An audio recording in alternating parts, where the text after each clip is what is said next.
EA Sports. Big. This is gonna be very, very interesting.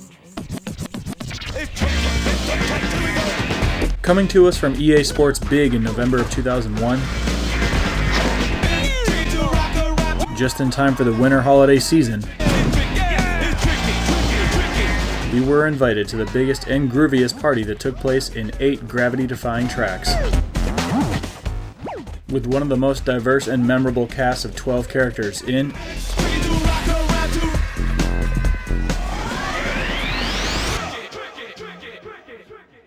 After throwing this game in for the first time in years, as soon as I saw this room of old friends, I'm convinced that the party never stopped. Everybody is just so out there and interesting, all from different parts of the world, with different styles and moods, plus it's fun to keep coming back to see what your character has to say. You're not really picking me, are you? Just kidding! Solid choice! It's been a while since they've let me come out to play. No wimps allowed.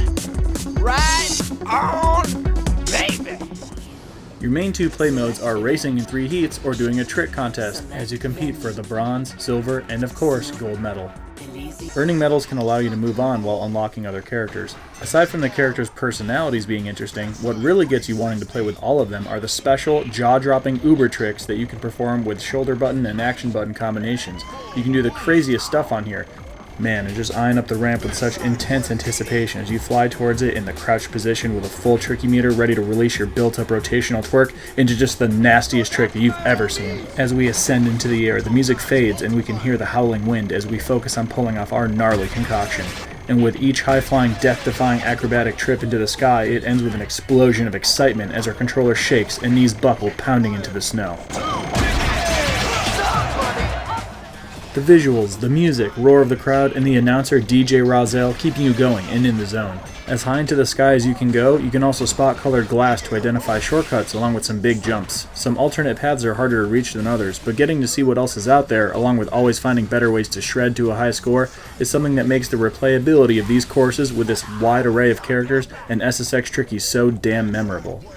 You have a pretty darn strong variety of venues for being a snowboarding game, as the courses are all distinct in appearance with plenty of unique things to see, and some of the ideas are absolutely crazy. You can just fly through a city on a rail and in the air, or clear some huge gaps in order to find new areas, making your runs of course feel fresh and different, plus the audio is always doing something crazy as you ventured off the main course. Let me see you smile. To the absolutely out-of-control Tokyo Megaplex, to the Hawaiian Hills, to the jaw-dropping slopes in Alaska, SSX Tricky will always give you things to do and look at in your entire snowboarding adventure. The way you finish a game like this is getting gold medals with everybody, boosting your stats, unlocking all the secret boards, many with boosted stats, and climbing your way from a newbie to a master. If you can beat it with one character, it's safe to say you can beat it with them all. The races definitely don't require perfection from you, but it adds just enough of a challenge for you to take it more seriously as the game goes on. The game does a great job seamlessly blending its tricks into race mode too, since holding B on the course aids in a speed boost and works best if you hold it down for a while. And the only way to get this meter to never run out is to perform 6 uber tricks filling out your tricky letters so you can use your boost constantly. The experience continues to surprise you with cutscenes, and it's crazy to see that your characters will actually yell out to each other, either with encouragement or a little trash. You can actually alter your racing relationships with them for better or for worse.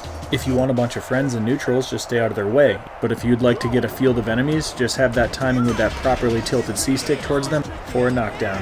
The game makes it obvious that it's definitely encouraging you to be reckless since it immediately fills your tricky meter, so you can be the ultimate douche, knocking somebody down and then busting some absolutely disgusting moves off the first ramp. Sometimes too much rowdy behavior will get you some mixed dialogue that can be pretty funny if it comes out right. Your karma's running on empty, pal. Take a picture while you're still pretty. Plus your own character's overwhelming sense of self-satisfaction and the roar of crowd makes you feel proud of your accomplishment. I came, I saw, I kicked some booty! The trick mode is different, where you don't need to worry about competing in heats, but just completing a single run that's good enough for the gold medal. And the way this is done isn't by just executing big tricks, but also catching enough air in the right direction of the point multiplier snowflakes. The yellow is a double, orange is triple, and the red is a 5 times bonus, so these are definitely what you want to strive for in order to get these medals quickly.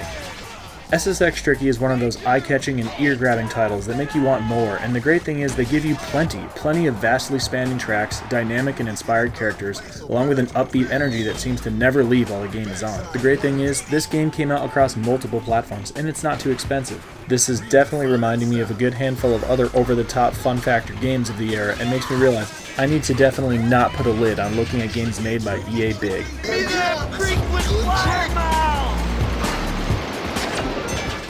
Yeah, SSX Tricky, it's definitely still an excellent little game to pop in and play once in a while. The tricks are fun to see, the characters, the courses, it's all really good. And plus, you stay pumped with that music and those sound effects. So I'll definitely be looking into more EA Big titles like the Def Jam series or NBA Street. But for next episode, probably just going to be playing through another hard game. As always, guys, though, I just want to say thank you for watching, and I look forward to seeing you in the next episode. Thank you so much, and have a great day.